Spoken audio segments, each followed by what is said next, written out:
نبی کریم رؤوف الرحیم صلی اللہ علیہ وسلم کا انداز کیسا تھا؟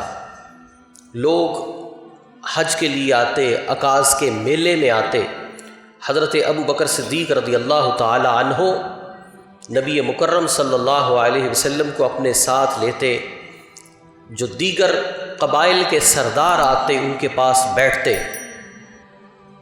بیٹھنے کے بعد ان سرداروں سے بات چیت شروع ہوتی۔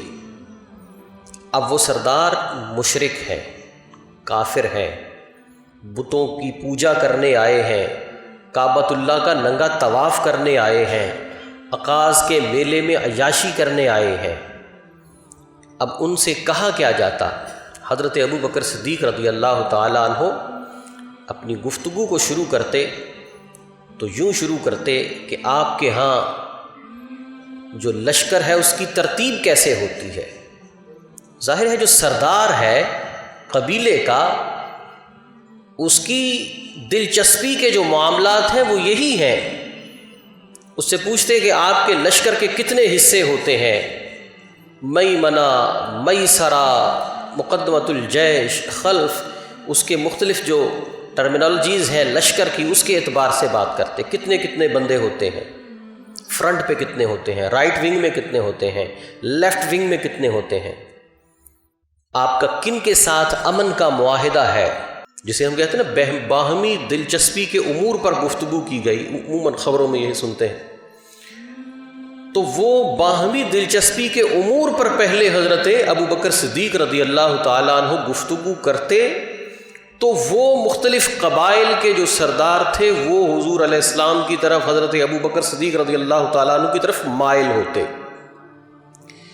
پھر اس کے بعد حضرت ابو بکر صدیق رضی اللہ تعالیٰ عنہ فرماتے کہ یہ اللہ کے رسول ہیں، ان پر اللہ کی طرف سے وحی آتی ہے، یہ صلہ رحمی کا حکم دیتے ہیں، یہ عورتوں کو جائیداد میں حصہ دینے کی بات کرتے ہیں، یہ اولاد کو قتل نہ کرنے کی بات کرتے ہیں، یہ مختلف خداؤں کی بجائے ایک خدائے وحدہ لا شریک کی طرف بلاتے ہیں۔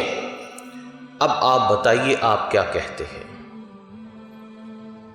اتنی باتیں باہمی دلچسپی کے امور پر گفتگو کرنے کے بعد اب بات آ رہی ہے اس پیغام پر کہ جو اصل ٹارگٹ تھا۔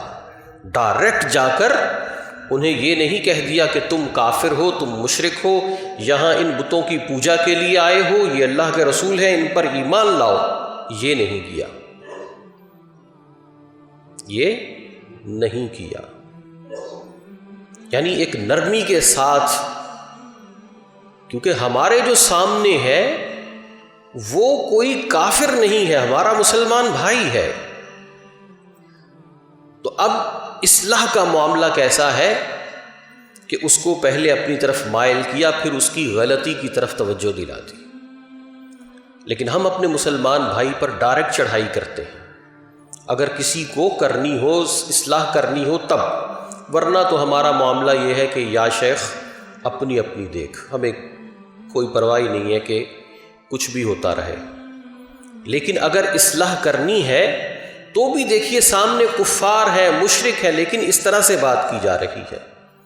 اور اس سے بھی بڑھ کر دیکھیے قرآن کریم میں اللہ رب العزت نے حضرت موسیٰ علیہ السلام کو جب فرعون کے پاس بھیجا بات چیت کے لیے، تو حکم دیا کہ اس سے جا کر نرمی سے بات کرنا۔ کس کو حکم دیا ہے؟ پیغمبر کو۔ کس کے مقابلے میں؟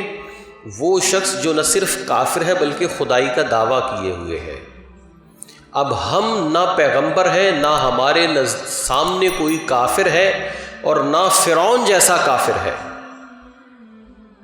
ہمارے سامنے ہماری ہی طرح، جس طرح ہم حضور علیہ السلام کے امتی ہیں، ہمارے سامنے بھی ویسا ہی اللہ کے رسول کا ایک امتی ہوتا ہے کہ جو کسی غلطی پر ہوتا ہے تو ہم اس پر اس قدر شاؤٹ ہوتے ہیں کہ وہ بھی گھبرا جاتا ہے کہ میں نے کیا کیا۔ اللہ نے اپنے نبی کو فرعون سے بات کرتے ہوئے فرمایا کہ نرمی سے بات کرنا، شاؤٹ نہیں ہونا۔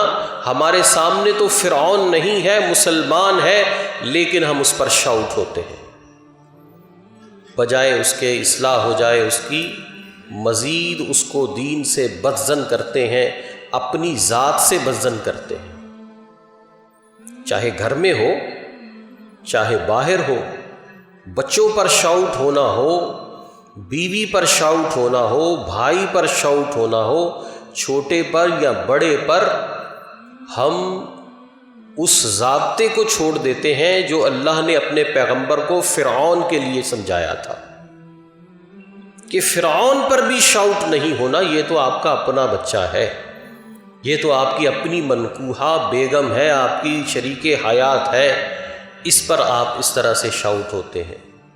طبیعتوں میں نرمی نہ ہونے کی وجہ سے اصلاح کا عمل نتائج نہ دینے کے ساتھ ساتھ الٹا نقصان کرتا ہے۔ انسان کی طبیعت کے اندر نرمی ہونا یہ اتنا بڑا اللہ کا کرم ہے انسان پر۔ حضور سرور کائنات صلی اللہ علیہ وسلم نے ارشاد فرمایا، دل کے کانوں سے سنیے، حضور علیہ السلام نے فرمایا کہ جو نرم مزاج کا شخص ہے، حلیم الطبع ہے، پولائٹ ہے، اس کے اندر ایک کائنڈنس کا معاملہ پایا جاتا ہے، بالکل نرم طبیعت کا ہے، اللہ کے حبیب نے فرمایا قریب تھا کہ یہ نرم دل شخص نبوت کے درجے پر فائز کر دیا جاتا۔